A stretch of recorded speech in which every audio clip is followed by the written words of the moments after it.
Hello dear student, welcome back. तो जैसा कि हम लोग आज के टॉपिक में पढ़ेंगे kinetic theory of gases, most important things है इसमें। तो जो चीज़ें हैं कुछ थ्योरेटिकल एस्पेक्ट में या फॉर्मूले बेस्ड पूछी जाती हैं उनके बारे में यहाँ देखेंगे। तो ये सेक्शन हमारा बहुत ही इम्पॉर्टेंट है। तो देखते हैं। अब इसके पहले हम लोगों ने माइक्रोस्कोपिक कॉन्सेप्ट के बारे में पढ़ा था, जो डिफरेंट लॉज थे उनके, vice law, Charles law, Dalton law, Avogadro law, Graham's law, diffusion, वो सब पढ़े थे। आज हम उसको माइक्रोस्कोपिक लेवल में जो एनर्जी है, प्रेशर है, इनके बारे में हम लोग जानेंगे। ठीक है। तो जैसे प्रॉपर्टी हमने उसके पहले भी गैस की देखी थी कि a gas consist of large number of identical tiny spherical Newton elastic particles called molecule. ठीक है, उन सभी को हम मॉलिक्यूल्स कहेंगे। एक है तो मॉलिक्यूल रहेगा। गैस मॉलिक्यूलों के सभी जितनी पॉसिबल डायरेक्शन होगी, ऑल पॉसिबल स्पीड से, जितनी पॉसिबल स्पीड्स होंगी, जितनी पॉसिबल डायरेक्शन होगी, उसमें सब में मूव करेंगे। इसको ये बताया था मैक्सवेल ने, मैक्सवेल डिस्ट्रीब्यूशन लॉ। तो देखो ये ग्राफ यहाँ पर शो कर रखा है मैक्सवेल डिस्ट्रीब्यूशन लॉ से। तो ये देखो नंबर ऑफ मॉलिक्यूल यहाँ पर लेकर रखे हैं, इधर स्पीड दे रखी है। तो यहाँ देखो जो सबसे ज़्यादा मॉलिक्यूल हैं वो मोस्ट प्रोबेबल स्पीड के हैं। ठीक है। इसके बाद मॉलिक्यूल हैं वो किसके हैं, एवरेज स्पीड के। सबसे कम मॉलिक्यूल वो किसके हैं, रूट मीन स्क्वायर के हैं। लेकिन यहाँ पर देख रहे हैं कि ये वाली एक्सिस क्या है कि मैग्नीट्यूड वी आर स्पीड बता रहा है। मतलब ये कह सकते हैं कि वी आर एम एस की वैल्यू तो ज़्यादा है लेकिन मॉलिक्यूल इसके कम है। इसके बाद क्या आ रहा है, एवरेज, और सबसे कम है मोस्ट प्रोबेबल की, लेकिन इसके मॉलिक्यूल ज़्यादा हैं। और R M S, V R M S के क्या है कि मॉलिक्यूल कम है लेकिन इसका मैग्नीट्यूड ज़्यादा है। टेम्परेचर अगर बढ़ाएंगे तो ये वैल्यू सब क्या होंगी, बढ़ जाएंगी। तो वही इसमें देखा रखा है कि ये टेम्परेचर T1 पर लिखा रखा है, टेम्परेचर T2 पे रखा है। तो देखो यहाँ पर जो मोस्ट वाली वैल्यू, तो यहाँ पर ये वैल्यू बढ़ गई। तो कई बार ऐसे बना रहेगा, आपसे टेम्परेचर का रिलेशन पूछेगा तो ये बना रखा है, इसको आप ध्यान रखेंगे। ठीक है। तो ये कंडीशन हो जा करके आगे जो स्पेस ऑक्यूपाई करते हैं गैस के, वो वॉल्यूम के कंपेरिजन में बिल्कुल नेग्लिजिबल होता है। तो space occupy the molecule is much smaller than the volume of the gas. ठीक है। हम ये रियल गैसेस की बात करें तो मतलब इस मॉलिक्यूल का साइज कुछ ना कुछ रहता है। आइडियल गैस की बात उसे नेग्लिजिबल कर लेते हैं जाकर के। ठीक है। नेक्स्ट बात करें, there is no force of attraction among molecules. Molecule के बीच में कोई फोर्स ऑफ अट्रैक्शन नहीं होता है। ठीक है। जो प्रेशर गैस एक्सर्ट करती हो due to elastic collision of the gas molecule with the wall of container. ये जैसे देखो ना, जिसमें वॉल ऑफ कंटेनर से टकरा रहे हैं जाकर, तो इसी वजह से क्या होगा, प्रेशर एक्सर्ट होगा जाकर के। जो टाइम ऑफ कॉन्टैक्ट होगा between the molecule with the wall of container negligible as compare to time between successive collision. इस वॉल कंटेनर के बीच में कॉन्टैक्ट जो आते हैं वो बहुत कम रहता है in comparison to the collision between them. ठीक है। ये जैसे मान लो कोई वेसल है, तो इसमें जैसे ये वाले सरफेसेस से मॉलिक्यूल ऐसे टकराया, इलास्टिक कोलिजन हुआ, ये अपनी ऐसे उसी डायरेक्शन को चेंज करेगा। तो हमें यहाँ पर देखो प्रेशर निकालना रहेगा। तो अप्रोच क्या रहेगी, प्रेशर बराबर होता है फोर्स अपॉन एरिया।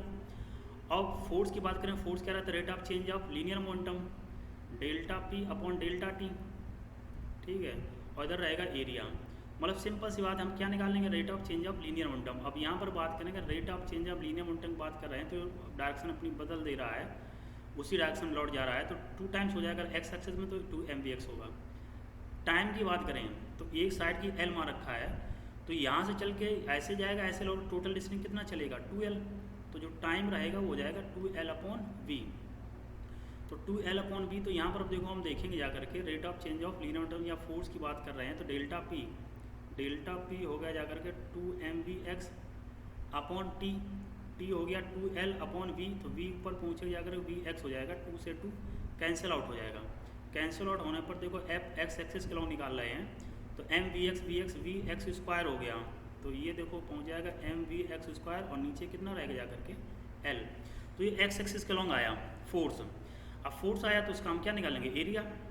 एरिया क्या हो जाएगा, साइड के स्क्वायर, तो हमें निकाल लेंगे इसके आगे प्रेशर। ठीक है। कोलिजन वो सभी से टकराए जा करके। तो इसमें हम देखेंगे, ये जैसे बता रखा है, जैसे मॉलिक्यूल जो हैं उनको एक्स वाई जेड एक्सेस में ये उनकी वेलोसिटी दे रखी है, V X V Y and V Z. ठीक है। इसी बेसिस पे हम लोग इसको डिराइव करेंगे। तो चेंज इन लीनियर मोमेंटम हम लोगों ने एक्स एक्सेस में निकाला था, 2 mvx पहुँचा जा करके। ये टाइम इंटरवल जो वैल्यू निकाला 2l अपॉन vx वैल्यू निकाले जा करके। नंबर ऑफ कोलिजन पर सेकेंड इसको हम रिवर्स कर देंगे तो vx अपॉन 2l हो जाएगा। ठीक है। अब तो चेंज इन लीनियर मोमेंटम पर सेकंड जो वैल्यू हमने निकाली, तो ये जब पहुंचा जा करके पर सेकंड, तो ये आ रहा था mvx स्क्वायर अपॉन l। ये चेंज इन लीनियर मोमेंटम पहुंचा जा करके। हमें क्या निकालना था अब, फोर्स। तो यही क्या हो जाएगा, फोर्स की वैल्यू रहता है rate of change of linear momentum. ठीक है। तो change of momentum per second molecule striking the wall will भी क्या होगा, तो ये वैल्यू पहुँची जा करके, यही क्या कहलाएगा, फोर्स की वैल्यू कहलाती जा करके। तो ये हमारा सिंपल सी बात है, यही फोर्स पहुँचा जा करके। तो जितने मॉलिक्यूल रह जा करके सभी का, तो ये पहुँचा जा करके ऑल मॉलिक्यूल का फोर्स की वैल्यू। तो सभी को हमने सम किया जा करके, m जितने भी मॉलिक्यूल है mv(x²) अपॉन l। अब एक्चुअली में क्या करना है, हमें सब वेलोसिटी करना है, तो बाकी तो सब कुछ वही रहेगा जा करके m/l। हम वेलोसिटी के सम करेंगे जितने भी उसमें x एक्सिस के अलोंग रहेगी जा करके। तो वही कंडीशन यहाँ पर की गई है अलोंग द x एक्सिस। अब इसी कंटिन्यूएशन में जब हम प्रेशर निकालेंगे, प्रेशर क्या रहता है, फोर्स अपॉन एरिया। तो फोर्स की वैल्यू तो निकाल ली, ठीक है। एरिया क्या हो जाएगा, इसको क्यूब दे रखा है तो उसका एरिया हो जाएगा l²। तो यहाँ देखो हम करेंगे m सिग्मा v(x²), l² पहले से l था तो ये वैल्यू हो जाएगी l³। तो l³ देखो प्रेशर जो x एक्सिस के अलोंग ये निकल के देखो आया, l³ हो जाएगा वॉल्यूम, और यहाँ रहेगा सिग्मा v(x²). तो वो कंडीशन पूछ, तो pressure defined the force per unit area, तो ये वैल्यू निकाल ली जा करके। तो l³ क्या हो गया, वॉल्यूम, तो m/v सिग्मा v(x²). इसी तरह py हो जाएगा, इसी तरह ये pz हो जाएगा, ठीक है। अब देखिए नेट प्रेशर की अगर बात करें तो उनको सबको जोड़ देंगे, px + py + pz। m/v common हो जाएगा, सिग्मा v(x² + vy² + vz²। अब जो गैस मॉलिक्यूल हैं सभी आइडेंटिकल हैं, तो जो प्रेशर एग्जर्ट करेंगे सब डायरेक्शन वो क्या होंगे, सिमिलर रहेगा जाएगा। तो px + py + pz बराबर p हो गया, इनको सबको जोड़ेंगे जा करके, तो ये कितना हो जाएगा 3p। और ये वैल्यू जो सबकी हमने सब निकाला वो उसको हमने मान लिया v²। तो यहाँ पर हम रिप्लेस कर देते, तो 3p बराबर m/v, यहाँ पर कितना लिख दिया v² सिग्मा v²। ये वैल्यू हो गई जा करके, ठीक है। अब ये देखो रूट मीन, ये मीन स्क्वायर वेलोसिटी लिखी हुई है जा करके। तो इसको क्या मतलब हुआ जा करके, देखिए इसका रूट मीन स्क्वायर कैसे क्या रहता है, सभी वेलोसिटी का स्क्वायर किया, उसका क्या निकालिया हमने मीन। तो यहाँ पर देखो ये ऐसा बन रहा है v² = सिग्मा v² n। तो देखो हम क्या कर सकते हैं, सिग्मा v² ये ले सकते हैं n v² मतलब रूट मीन स्क्वायर वेलोसिटी। तो ये जो वैल्यू हम लोगों ने निकाली थी 3pv बराबर m/v, ये यहाँ पर क्या था सिग्मा v² की वैल्यू रख देते हैं। तो 3p = ये आ जाएगा m/v, और ये यहाँ पर पहुँचे जा कर के n v² का होल स्क्वायर मतलब Vrms का होल स्क्वायर, ठीक है। ये नंबर ऑफ मॉलिक्यूल है, ये m है, ये हो जाएगा मास ऑफ द गैस हो जाएगा। तो यहाँ देखो 3p = ये हो जाएगा मास ऑफ द गैस अपॉन क्या हो जाएगा वॉल्यूम, और यहाँ पर ये लिखा Vrms का whole square. Mass of the gas upon volume क्या हो जाता है, डेंसिटी। तो 3p = ये आ जाएगा 1/ρ, इधर ये Vrms²।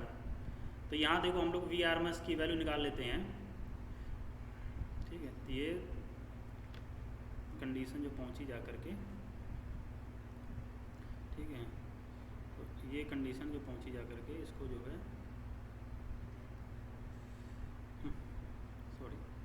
तो इस कंडीशन को हम लोग सिंप्लीफाई करते हैं,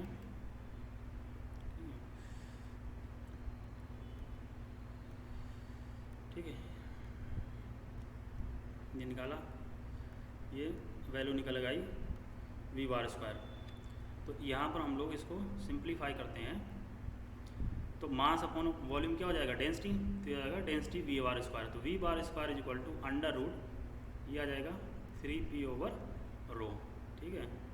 तो ये पहुंचा जा करके v²। तो इसी टर्म में हम लोग इसको सिंप्लीफाई करेंगे, देखिए तो क्या आता है इसका कंडीशन जो है। तो ये हमने v बार की वैल्यू इसमें देखो वही रिप्लेस कर दिया अगर v² n v² हो गया, 3p की वैल्यू आ गई mn v², ठीक है। तो ये यहाँ पर हम लोग वैल्यू निकाली, ठीक है। ये वैल्यू देखिए क्या बनी जा करके 3p = mn/v, और इधर क्या है Vrms का होल स्क्वायर। तो इसको हम ऐसे भी करते हैं, बात प्रेशर इंटू वॉल्यूम = 1/3, इधर हो जाएगा m × n, और ये रहेगा v² का होल स्क्वायर। तो ये मेन फॉर्मूला रह जा कर के ये, ठीक है। इस मेन फॉर्मूले को अगर आप ध्यान रखेंगे तो इससे रिलेटेड जितने भी क्वेश्चन रहेंगे वो हम आसानी से सॉल्व कर सकते हैं। बस सिंपल सा ये बस इस फॉर्मूले को आपको ध्यान रखना है, ठीक है। आराम से लिखा है, तो ये फॉर्मूला रहा, इस फॉर्मूले को बस ध्यान रखना है हमें, ठीक है। This is the condition.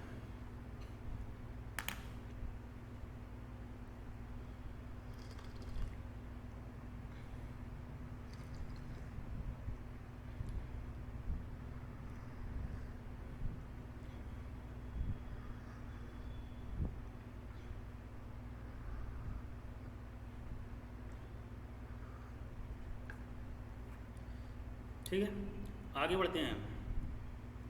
अब इसका काइनेटिक इंटरप्रिटेशन देखें। Kinetic energy per unit volume के बारे में बात कर रहा है, ठीक है। तो क्या मतलब देखिए हुआ kinetic energy per unit volume, तो ई से रिप्रेजेंट किया है, तो देखो ई इज इक्वल टू, ये रहता है kinetic energy per unit volume, तो ये रहेगा जा करके half M V square upon क्या रहेगा, वॉल्यूम, ठीक है। तो ये कंडीशन की गई जा करके, ठीक है। तो यहाँ पर ये किया गया kinetic energy per unit volume, ठीक है। तो काइनेटिक एनर्जी पर वॉल्यूम, मास को क्या रख दिया गया जा करके, तो ये इस कंडीशन को हम लोग सिंप्लीफाई करेंगे। तो ये देखिए क्या हुआ जा करके, मास हो गया एक सिंगल मॉलिक्यूल का टोटल नंबर ऑफ मॉलिक्यूल, ये पहुंचा जा करके। मास अपन वॉल्यूम क्या होता है, डेंसिटी, तो ये पहुंच गया जा करके, ठीक है। अब देखिए ये हम लोगों ने ड्राइव किया, P बराबर रहता था हाफ 3 रो वी स्क्वायर। तो और दूसरी भी कंडीशन हम लोगों ने देखी, पी वी बराबर जो वैल्यू थी, ठीक है। इनको हम यहाँ देखो जो एनर्जी की वैल्यू निकाली, ये वैल्यू आ रही half rho V bar square, और जो पी की वैल्यू निकाली थी half rho V bar square. तो इन दोनों को हमें अरेंज करना है। तो अरेंज करना है तो देखो यहाँ 2 लाना है ना, इसमें हम क्या करें, 2 से ऊपर नीचे कर देते हैं मल्टीप्लाई, 2 से ऊपर नीचे मल्टीप्लाई, 2 और 2 ये वैल्यू लिख ली हम लोगों ने बाहर। तो अंदर देखिए क्या बच रहा है, अंदर जो बच रहा है वो 1/2 रो वी बार स्क्वायर। तो मतलब जो प्रेशर की वैल्यू पहुंची जा करके 2/3 ई। तो pressure of the gas is 2/3 times of kinetic energy per unit volume. इसे क्या बोलते हैं, एनर्जी डेंसिटी। तो आइडियल गैस की बात करें तो यही क्या होगी, टोटल एनर्जी भी होगी, ये भी ध्यान रखना है, आगे हम लोग देखेंगे। तो ये आइडियल गैसेज में कोई मॉलिक्यूलर फोर्स ऑफ अट्रैक्शन तो होता नहीं है, तो जो टोटल एनर्जी रहती जा करके वो होती kinetic energy plus potential energy. Potential energy हो जाएगी 0, तो जो टोटल एनर्जी रहेगी वो काइनेटिक एनर्जी रहेगी, तो ये इसकी टोटल एनर्जी रहेगी, ठीक है। तो ये P = 2/3 ई। अब डिफरेंट टाइप ऑफ स्पीड देखते हैं, तो different type speed root mean square speed रहती जा करके, ठीक है, स्क्वायर रूट ऑफ मीन। तो इसमें जैसे फॉर्मूले हैं ये आपको ध्यान रखने जा करके, ये फॉर्मूला VRMS लिखा है, VRMS की ये 3 फॉर्मूले हैं, 3P mass of the gas, 3RT molecular weight, 3KT mass of single molecule. ये ध्यान रखना है, mass of the molecular capital में, और स्मॉल m क्या है, स्मॉल m दे रखा है mass of the single molecule. Next है most probable speed. Most probable जो मैक्सिमम मॉलिक्यूल लिए हो, मैक्सिमम नंबर ऑफ मॉलिक्यूल जो स्पीड होती है उसे मोस्ट प्रोबेबल स्पीड कहते हैं जा करके। तो इसका ये फॉर्मूला है 2RT/m। तो ये कंडीशन पहुंची जा करके। एवरेज स्पीड अर्थमेटिक मीन होता जाएगा, सभी का अर्थमेटिक मीन निकालेंगे तो ये 8RT/m रहता है 0.92। सबका रिलेशन देखें जा करके, सबसे ज़्यादा RMS है, इसके बाद एवरेज है, सबसे कम क्या है मोस्ट प्रोबेबल। लेकिन नंबर ऑफ मॉलिक्यूल इसके ज़्यादा होते हैं और इसके नंबर ऑफ मॉलिक्यूल कम रहते हैं।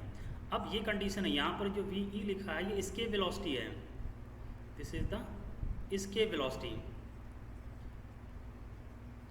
इसके वेलोसिटी जो अर्थ पे रहती जा करके 11.2 किलोमीटर पर सेकेंड या 11,200 मीटर पर सेकेंड होती जा करके। तो अगर किसी मॉलिक्यूल एटमॉस्फेयर वहाँ रखना है तो गैस मॉलिक्यूल स्पीड जो RMS स्पीड है इसके वेलोसिटी कम होनी चाहिए। अगर ज़्यादा होगी तो फिर तो एटमॉस्फेयर छोड़ देगा ना अर्थ सरफेस को। तो ये कंडीशन है, जैसे इसमें एक न्यूमेरिकल भी आया था 2019 में, ठीक है। तो उन्होंने दे रखा था कि मतलब इसके वेलोसिटी से अगर ज़्यादा हो जाए तो बताइए क्या टेम्परेचर होगा, जैसे मॉलिक्यूल स्केप कर जाएंगे। तो बस फॉर्मूला लगाना था। तो V = ये कंडीशन सब दे रखी थी, K की वैल्यू दे रखी थी KT/m, ये मास के दे रखा था, K दे रखा था, T दे रखा था। यहाँ पर इसके वेलोसिटी कर देना, टेम्परेचर की वैल्यू फाइंड आउट कराई गई थी, ठीक है। ट्रांसलेशनल काइनेटिक एनर्जी की बात करें तो ट्रांसलेशनल काइनेटिक एनर्जी रहती जाकर के, ट्रांसलेशनल काइनेटिक एनर्जी ये वैल्यू आती 3/2 KT। अब आइडियल गैस के लिए है ये कंडीशन, ये दे रखी आइडियल गैस के लिए। आइडियल गैस के आगे हम लोग पढ़ेंगे डिग्री ऑफ फ्रीडम 3 होती हैं। तो पर डिग्री ऑफ फ्रीडम की अगर बात करें हम, पर डिग्री ऑफ फ्रीडम, पर डिग्री ऑफ फ्रीडम जो ट्रांसलेशनल काइनेटिक एनर्जी आ जाएगी 1/2 हो जाएगा, ठीक है। नंबर ऑफ मोल जैसे 1 रखेगा तो यहाँ म्यू, ठीक है, तो ये हो जाएगा 1/2 KT, ठीक है। तो अगर सभी डिग्री ऑफ फ्रीडम बात है तो 3 से मल्टीप्लाई करें, डायटोमिक को तो 5 से मल्टीप्लाई करते हैं, पॉलीटोमिक को तो 6 से मल्टीप्लाई कर देंगे। तो ये से पूछा जाता है पर डिग्री ऑफ फ्रीडम जो वैल्यू आ जाएगी ½ KT हो गया करके पर डिग्री ऑफ फ्रीडम में। मोनोटोमिक के लिए 3/2 और डायटोमिक के लिए 5/2 KT और पॉलीटोमिक के लिए 6/2 KT हो जाएगा, ठीक है। काइनेटिक इंटरनल प्रेशर की बात करें तो जैसे ये कहा गया था ये फॉर्मूला रहा जा करके, अब इसी से सब कुछ होगा जा करके। कैसे प्रेशर कैसे बढ़ा सकते हैं, अगर मान लीजिए हम नंबर ऑफ मॉलिक्यूल बढ़ा देंगे, ठीक है, तो प्रेशर बढ़ जाएगा। वॉल्यूम को घटा देंगे तो प्रेशर बढ़ जाएगा। अगर आरएमएस स्पीड बढ़ाएं, आउटपुट स्पीड कैसे बढ़ेगी, टेम्परेचर से, तब भी प्रेशर की वैल्यू क्या होगी, बढ़ जाएगी। तो यहाँ जिसमें 3 फैक्टर हैं जाकर जिन पे डिपेंड कर रहा है जा करके। पहले का मास of the gas, mass of the gas मतलब रहा है m into number of molecule. तो जैसे नंबर ऑफ मॉलिक्यूल बढ़ाएंगे, नंबर ऑफ मॉलिक्यूल बढ़ाने से रेट ऑफ कोलिजन बढ़ेगा, रेट ऑफ कोलिजन बढ़ने से प्रेशर क्या होगा, बढ़ जाएगा, ठीक है। वॉल्यूम अगर डिक्रीज करेंगे तब भी प्रेशर बढ़ेगा, टेम्परेचर बढ़ाएंगे तब भी उसकी क्या होगा, प्रेशर की वैल्यू बढ़ जाएगी।